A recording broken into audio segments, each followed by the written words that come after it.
আজকে আমি চলে আসছি নেপালের কাঠমান্ডুর একটা বড়সড় ভ্লগ নিয়ে। Hello, this is Raunak. আপনারা দেখছেন আমার চ্যানেল রৌনকোষা থেকে। আমি আজকে নেপালের কাঠমান্ডু শহরে ঘুরতেছি থামেলে। থামেল এরিয়াটা ওয়ান কাইন্ড অফ পুরান ঢাকার মতো আমার কাছে দেখতে লাগে। কিছু কিছু রেস্টুরেন্ট গুলশান বনানীর মতো, কিছু কিছু জায়গা আবার একদম পুরান ঢাকার মতো।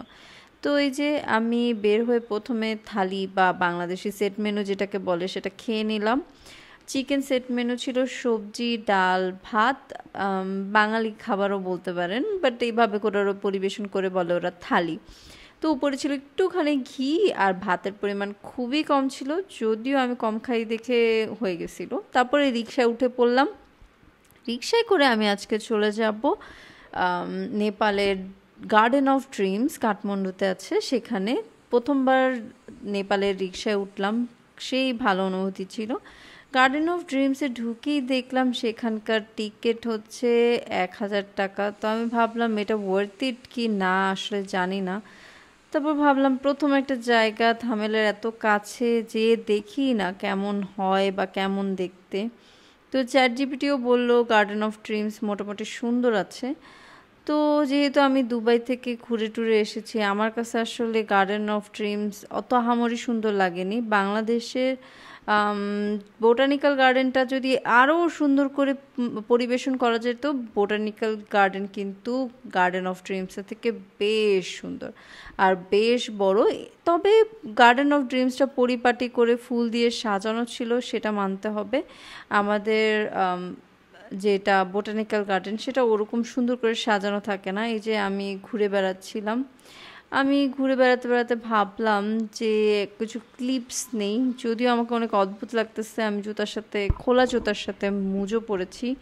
তো এই যে মোজাটা পরার পিছনে কারণ হচ্ছে আমার নতুন জুতা বা স্যান্ডেল পরলে সাইডে একটু ছিলে যায়।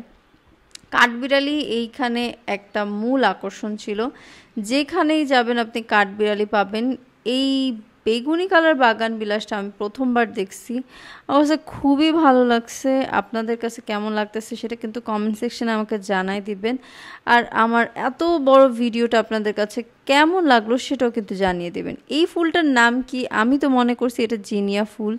এই ফুলটা দিয়ে ওয়ালটা পুরা ভরা ছিল, আর এটা আমার কাছে মনে হইতেছে যে কি যেন একটা বিষ ফুল আছে না, ওরকম দেখতে। ফুলগুলো কিন্তু অনেক ইউনিক ইউনিক ছিল, সাথে কিন্তু পরিচিত বাগান বিলাসও ছিল, পরিচিত অনেক সুন্দর সুন্দর ফুল ছিল, ডালিয়া, চন্দ্রমল্লিকা, তারপরে গাঁদা ফুল, তারপরে সিজনাল অনেক ফুলই ছিল। সবুজ মাঠ পরিপাটি করে সাজানো, শুরুতেই বলে দিছি। তবে আসলে ন্যাচারাল বিউটি যদি দেখতে হয়, বাংলাদেশের বোটানিক্যাল গার্ডেনে যাওয়া উচিত। আর এই যে আমি ভিডিও নিতেছিল সেটা আমি জানি না, আমি নিজে নিজে কিছু ভিডিও নিলাম। আমার এই জায়গাটা খুবই ভালো লাগছে, তো আমি ভাবলাম যে আচ্ছা ঠিক আছে, কিছু কিছু ক্লিপস নিই। ফুল, সবুজ বাগান, গার্ডেনিং, এগুলো তো আমার কাছে খুবই ভালো লাগে। কিছু কিছু মানুষকে দেখলাম সেখানে যে প্রচুর পরিমাণে টিকটক করতেছিল, মানে টিকটক করা দেখে আমি পুরো অবাক হয়ে গেছি। প্রথমে ভাবলাম এটা কি টিকটকের জায়গা নাকি, মানে এত ফেমাস মানুষজন মনে হইতেছিল টিকটকের জন্য, মানে এত টিকটক করতেছিল। প্রতি ধরেন এক পা ফেললেই সামনে আরেকজন টিকটক করতেছে।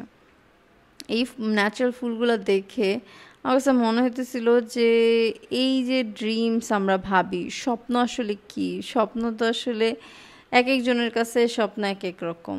এই বেগুনি ফুলের নিয়ে আমি একটা রিলস অলরেডি আপলোড করে দিছি, আপনারা অবশ্যই দেখে ফেলছেন। আমি ছবিও আপলোড করছি, আই গেস আপনারা ওটাও দেখছেন।